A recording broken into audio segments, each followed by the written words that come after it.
Man, I wrote down so much stuff to help me with this video, and I'm just like throwing it all away. I'm just gonna go like off script. Hey guys, this is gonna be my story, and I don't know who's gonna watch it.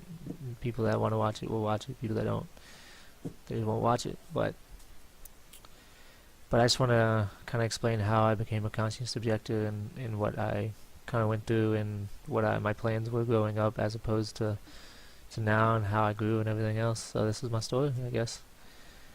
And I'm not really going to edit this video very much. I'm just going to let it be whatever it is, you know. So let's go back. Let's go way back. And growing up, I guess I was in a good house. I had a good family that loved me. And but I grew up in a community kind of pro-military, and I was a Christian growing up, first off. But I think what I call it now is kind of right-winged Christianity, and I grew up in a kind of a right-wing Christianity place, and you can kind of take whatever you want from that. My family growing up was kind of a family that would say, you know, everybody should join the military at least once, you know, and I was all about it. You know, I wanted to do that. Specifically, I wanted to be a Navy SEAL. I wanted to do Special Forces because I was just like kind of the person I was. You know, I walked around kind of like a spear, you know, my whole life. I was always on the defensive. I was always kind of closed off, and I'm not very good at speaking. I'm not very good at speaking. Kind of always been the person to kind of bottle everything in, and that's why it's kind of hard for me sometimes to make these videos, but I do it anyway because I really want to, and I like doing it. But that kind of explains how I grew up. In high school is when I really started pursuing my goals. I wanted to be a Navy SEAL, and that was my goal, and it wasn't a pipe dream to me. It was something that I was going to go after, and I had a plan, and that's what I was going to do. In ninth grade, I started doing mixed martial arts. Started doing Muay Thai, MMA, you know, judo, wrestling, everything that you can really think of, as much as I could. And I would wake up every day. I'd wake up every day like 4:30 a.m. I guess, and I would go swim I'd go swim for anywhere between 1,000 1,500 meters, you know, an hour and a half, whatever amount of time I had. I would go swim in the morning before school because I knew I had to be good at swimming to be a Navy SEAL. Then I'd go to school, and after school I would go run. I was in cross country. I just wanted to be as fast as I could, get endurance as much as I could, because it was all to meet a goal, you know what I mean? And I would run anywhere between 5 and 10 miles for cross country, and then after that, you know, I'd try to eat something, and I had like an hour or so before MMA at 6, and I would do it mixed martial arts from 6 to about 8:30 or whatever, and I was just trying to learn as much as I can, train as much as I can, because I wanted to meet my goal. My goal was to be a Navy SEAL. My goal was to be Special Forces. During the weekends, I would have my girlfriend, she's my fiance now, I would have her dump buckets of ice water on me, and I would swim in this pool that was ice cold during the winter, and I would swim from one side to the other, and I would practice holding my breath under the ice water for anywhere between a minute and 2 minutes, and I would hop into the hot tub and repeat, you know, and just trying to get my body used to different temperatures and hold my breath and doing everything that I thought would be really valuable to Navy SEAL training. Basically, I'm just telling you all this because it was a pipe dream, right? And I just want you to kind of know that it wasn't at that time. It was more than that, because I'm not a really person that has, you know, dreams. I have goals, and I have, you know, ambitions, and I have a plan to get to the places that I want to be, you know, most times. And anyway, that was most of high school. I joined the Army National Guard when I was 17. I joined after my brother. He joined before me, about a year before me, and I joined at 17, went to basic training after my junior year of high school. I came back from that to finish my senior year of high school. I wanted to get started on what I thought would be my career as soon as I could. So I joined as early as I could, had my parents sign off on it. I was only 17. But I came back from basic training to complete my senior year of high school, and I went to AIT after that. I signed up to be a medic, so I went to medic training. But after that, I came back, started going to college. I got my AA degree a semester after that. I was a little ahead of the game. So I got my AA degree a little after that, and I just needed a bachelor, anything, because I just wanted to be an officer, and to be an officer you needed a bachelor. So I was gonna just go get a bachelor in anything. I liked the medic training, so I chose nursing. Anyway, my freshman year of college, I started talking to people, anybody else. I'd hang out in the game room, whatever. I'd talk to people and meet new people, and I met some people from all over the world in different countries, different whatever, and I would talk to them about different things.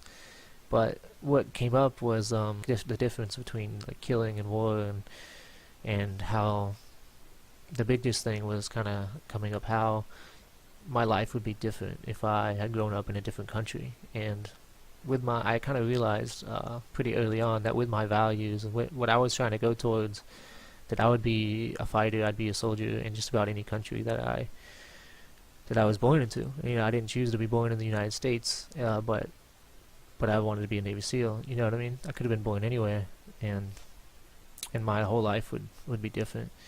But potentially I'd still want to be in the military. And then, so I kind of expanded on that, and I would keep talking to people, talk to different people, my fiance, my roommates, whatever, and I'd talk to them and be like, how would my perception change about the United States if I was in a different country, or if I was in a different circumstance, or if I was maybe I was even born in a country that was at war with the United States, would I go and fight the United States in that, and with my values, I probably would.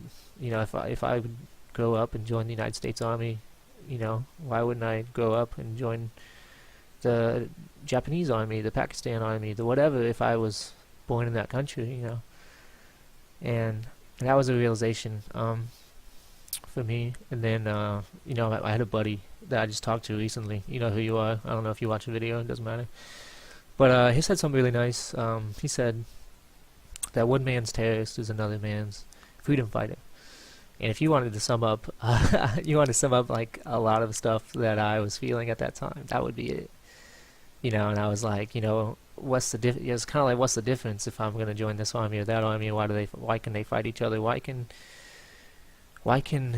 is it okay for me to kill somebody else in a different army if it is not be okay for them to kill me? You know what I mean? Why is it murder if they kill me? Because I have a family and loved ones, and I value my life and everything else. Why is it okay for me to kill them, but not for them to kill me? I kind of pictured myself at the end of my own rifle, so to speak. I was kind of finding new Christianity as well, and I was reading verses like, love your enemies, pray for those who persecute you, turn the other cheek. If somebody asks for your shirt, give them your coat also. Greatest commandment is to love the Lord your God with all your heart, soul, your mind, and love one another as yourself. You know what I mean? And I couldn't do that with the path that I was going in, and that was a big realization as well. So when I realized all this, talking about morality of war and difference between war, killing and murder in different countries and everything else, talking to these students, I didn't know what it's called, and I started looking at YouTube, looking up posts and looking at different things online, and I found some stuff. I found a guy that was an Iraqi war veteran. He talked about how he was an interrogator, and how he became a conscious objector because he realized that somebody that he was interrogating grew up a lot like him and just in a different country, and that he couldn't interrogate them anymore because he just wanted to talk about the cycle of vengeance and about man to man instead of doing his job. That's how he became a conscious objector. And some other posts, some other videos, like started doing research and about just the definition of conscious objection. And the more I read, the more I looked up, I was like, man, this is how I feel. Like, this is me, you know what I mean? So I don't remember what time it was. It was probably November 2017, maybe, something like that. I went up to my fiance, and I was like, hey, do the things that we say and talk about and feel. It makes me a conscious objector. And she didn't understand what that meant. Neither did I. It felt really weird saying it. But she said, yeah, that's you. I tried to explain it to her a little bit. She said, like, yeah, that's you. And I explained to her a little further. I was like, well, it's kind of a bigger deal than you think because being in the military and then feeling this way, I could apply for conscientious objector status in the military. I could apply for discharge if I wanted to. And I thought about it. I thought about it for a long time. The pros and negatives. I was like, man, can I really even explain myself? Can I really even tell a room full of, career military people in my unit that I don't agree with the military, that I'm a conscious objector and I'm applying for discharge, and then I'm gonna do whatever. Can I even say that? I don't know. I would just think about it all the time, look up stuff about it, and it was December-ish that I told my parents, and they told me all the things that I just said. They told me that I shouldn't apply for it. That was the first and foremost thing, that I shouldn't go through with the application. I only had 2 years left. I could ride it out. I would be okay. I'd be done soon anyway. 2 years, not a big deal. And they told me that it could hurt my career opportunities later in life. It would hurt. It would make the next 2 years of my life a living hell. They'd just discriminate against me. That they'd 100% not let me out. That a bunch of other things really. And not trying to bag on them or anything, but it made me question what I was doing. It made me think that maybe I really shouldn't. I really only have 2 years left. Maybe I should just try to stick it out. And hide it, lie, whatever. Yeah, if I had to, and just get out later. And so I thought about that a long time. Prayed about it a lot, and then I kind of realized, kind of went forward, and I was like, I can't do that. I can't not go forward with this.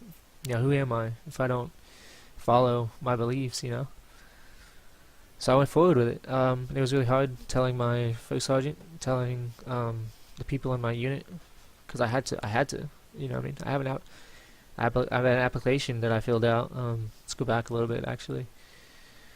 First thing I did after that, after I decided that's what I wanted to do, I called the Center on Conscience and War, and they were great. They're great help.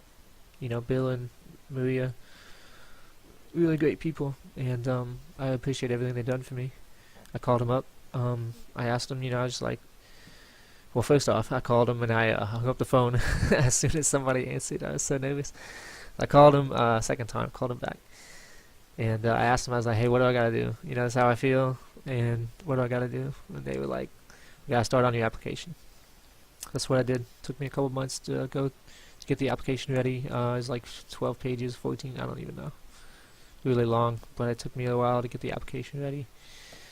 And wrote down everything. Wrote down everything that I felt, how I believed, all that, and put it into a nice little packet. And a couple months later, 2018, maybe February 2018, I was ready to just go full force with it, and I made a Facebook post on my personal page that was just like, this is how I feel, I'm not going to be ashamed of it, and I'm applying for this, and I went up to my command, my first sergeant, and didn't know what I was going to say, but I said something right, I guess.